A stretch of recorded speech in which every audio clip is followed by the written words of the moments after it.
CATEX TV. My name is Frank Fortunato. Today is Friday, March 31st, 2017, the last day of the first quarter. If you want to follow us on Twitter, please go to CATEX TV. Credit Suisse, the big Swiss bank, confirmed this morning that it is the subject of tax investigations in multiple countries, sending its shares plummeting in Switzerland. Credit Suisse said this morning that investigations had been launched in Britain, France, and the Netherlands. Credit Suisse said it was cooperating with authorities after its offices in London, Paris, and Amsterdam were contacted by officials, quote, concerning client tax matters. The Netherlands said that coordinated raids began this morning, actually yesterday morning, in the Netherlands, Britain, Germany, France, and Australia after receiving a tip-off about 55,000 suspect accounts of a Swiss bank that it did not identify. The United Kingdom's Revenue and Customs Unit did not identify the bank in a statement this morning, saying it had begun a Phase 1 investigation into a global financial institution focused on senior employees and a number of its customers. In 2014, Credit Suisse pleaded guilty to similar charges in the U.S. and paid $2.6 billion in penalties for an extensive and wide-ranging conspiracy to help American clients evade tax. Well, the European Union finally let the second foot drop. As we know, they've been talking for some time about obligations that the United Kingdom owed the Union before the United Kingdom would ever leave. Many in the United Kingdom shrugged and said, what could the EU do to us? Well, there's something the EU can do because there's something the EU has that the UK wants, and that's the access to the passport system within the European Union for trade purposes. The European Union told Britain this morning in a secret memo that was obtained by Reuters that they will give them a discussion on a future free trade pact, but made clear that London must first agree to the European Union's demands on the terms of the Brexit. And this includes paying tens of billions of dollars of euros, as much as 60 billion, and also giving residence rights to some 3 million EU citizens in Britain. Unless Britain agrees to these terms, the European Union is apparently not going to talk to them. In the United States, very big news came last night. Former General Michael Flynn, who was the National Security Advisor to Donald Trump for 27 days until he resigned because he had lied about his contacts with Russian diplomats, offered immunity if he could obtain immunity from the House and Senate investigation committees, the intelligence committees that are examining Russian ties to the U.S. election, as well as from the Federal Bureau of Investigation. His lawyer says he has a very interesting story to tell. Flynn only had one boss, that's Trump. Trump, of course, seemingly unaware of what's going on, said that Flynn should ask for immunity. This is a witch hunt. Of course, Flynn is asking for immunity because if he has something to tell, it's going to implicate Trump. This is at least what most people are thinking.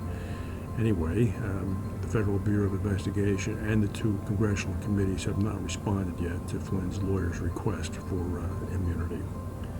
Cyclone Debbie, which struck northern Queensland coast of Australia with wind gusts of about 260 kilometers per hour, is thought to have caused an insurance industry loss somewhere around the level last seen in Australia with 2011's Hurricane Yasi.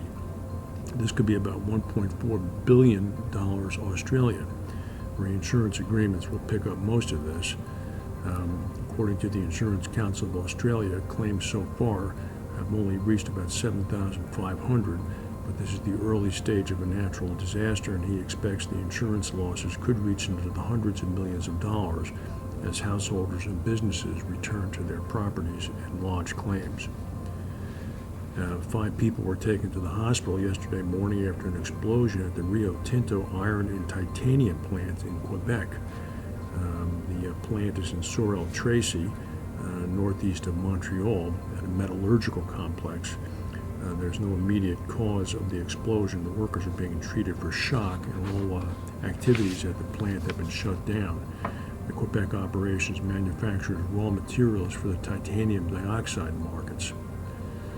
According to Inga Beale, the CEO of Lloyd's decision to locate its post-Brexit EU subsidiary in Belgium reflected the market's needs for a regulator that had a high standing, as well as a location that would be able to attract staff with crucial expertise. Speaking on a BBC radio program earlier today, Beale said what we were after was a jurisdiction that had a really robust quality reputation for regulation. We also wanted to be able to access talent, and we wanted good accessibility not only from other parts of continental Europe, but also from London. As we mentioned yesterday, Brussels is reachable by train from central London. Beale dismissed the idea that tax had been a consideration. She also played down speculation that upwards of 100 jobs would move from London to Brussels. An apocalyptic scene occurred in the evening rush hour yesterday in Atlanta, Georgia. This is on Interstate 85. Apparently, a massive conflagration, a huge fire began under an overpass in Interstate 85, just in downtown Atlanta. Some 250,000 cars pass through this area every day, back and forth. Apparently, underneath the overpass, in association with some construction that may have been going on, was a large amount of PVC piping, which somehow caught on fire and somehow was highly combustible, which somehow caused flames some 40 feet high, huge palls of black smoke drifting over the downtown area, and then eventually caused the complete structural collapse, the falling in of the overpass. All 4 lanes of Interstate 85 are now closed to traffic and will remain closed to traffic for the foreseeable future. The fire was so extensive that fire trucks from Atlanta Hartsfield's International Airport were brought to the scene to help extinguish them. It was quite a scene, actually, and if you get an opportunity to look at any videos, you should. That's the news for today. If we have any breaking news, we'll come back and tell you. Have a good weekend, and we'll see you Monday.